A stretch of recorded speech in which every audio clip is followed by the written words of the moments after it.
Good evening, good morning, good afternoon, or good day, depending on where you are. My name is George Wallace. I am a really good seller on eBay.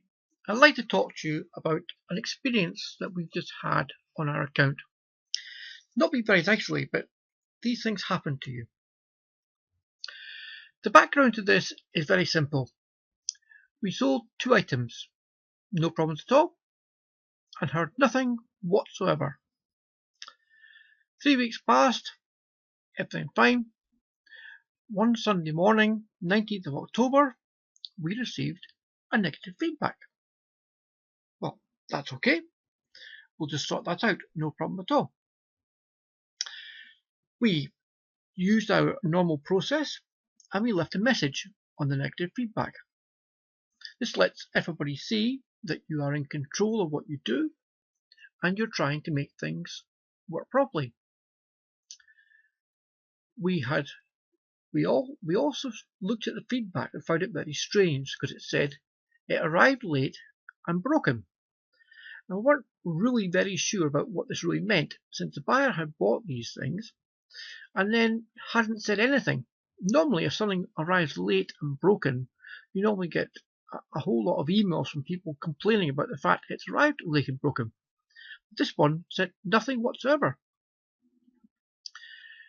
We found the communication very, very strange and, well, a bit weird. So we contacted the buyer.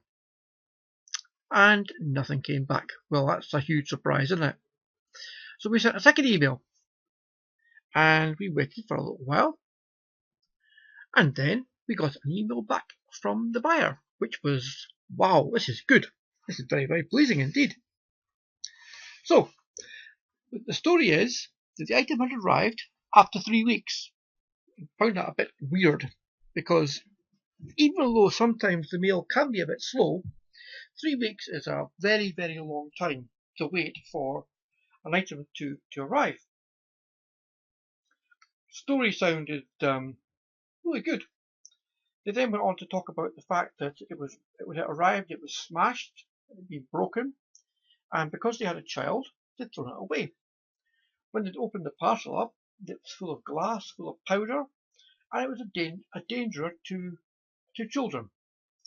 Now, this is strange because the way that a human normally works is they will find something broken, and the first thing they do is they open it and they put it back in the envelope and they keep it.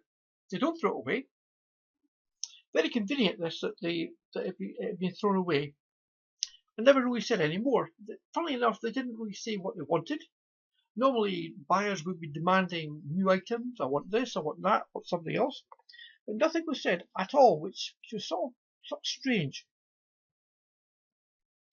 We talked to eBay, had a chat about this thing and what the best way forward was. They said, well, it was really and truly you should really try and get them to remove the feedback. You should just keep on talking to them and keep working with them, which is exactly what we do. We make sure everything we send out is really, really nice, neat, it's tidy. People don't go, I don't like this thing at all, or stuff like that. We don't shout at people through emails or anything else like that. Everything's done very, very politely and very, very nicely. So we agreed with them that we would remove the feedback. And we would first of all give them a refund and we send them a form to remove the feedback. Well, we sent the message, we beg your pardon, we gave them a refund, which was absolutely fine, no problems at all with that. And then we waited. We sent them this form to remove the feedback, and nothing happened. And we're still sort of waiting about this. Strange, isn't it? So a lot of people on eBay provide a really high standard of service. They put a lot of effort and a lot of time, and they make sure that things work really, really well. I know we do as a company. We work incredibly hard to make sure our customer service is good, and everything is basically allowed to work properly. Now, when we talked to eBay, one of the things we found out later was that this person had given 7 negative feedbacks to 7 consecutive purchases that they've made, which is not very nice.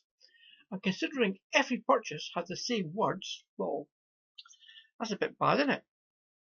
I don't think this sort of person should really be allowed onto eBay to cause this sort of trouble and cause this sort of problems. But you get people like this sometimes. Now, the people we looked at the people to see what feedback they had. This is one of the good things you should really try and do is when you're looking at somebody to find out what they're like and how they're like, is have a look at their actual feedback to find out A, if they're any sort of seller, and B, what are people been saying about them. And what we found was things like such a liar, nothing wrong with the item, and delivery disgraceful eBayer. Unmannerless and indolent, no contact negotiations for 99p, didn't read the email to help. And leaves negative feedback for postal delays, no longer welcome at. We left this blank because we don't want to say who this person was, who this buyer was. We've subsequently done a lot of work with eBay and we've had the negative feedback removed. However, we do find that this is not a very nice thing to do. And you get people who do these sort of things, but the way this was done was not really nice one little bit. I hope you've enjoyed listening to this, and I hope you've learned something from it. We certainly have, and we shall use what we've learned to good effect as well. It's been a real pleasure speaking to you. I hope you're all feeling very, very well indeed, and look forward to seeing you the next time. Thank you very much indeed, and bye.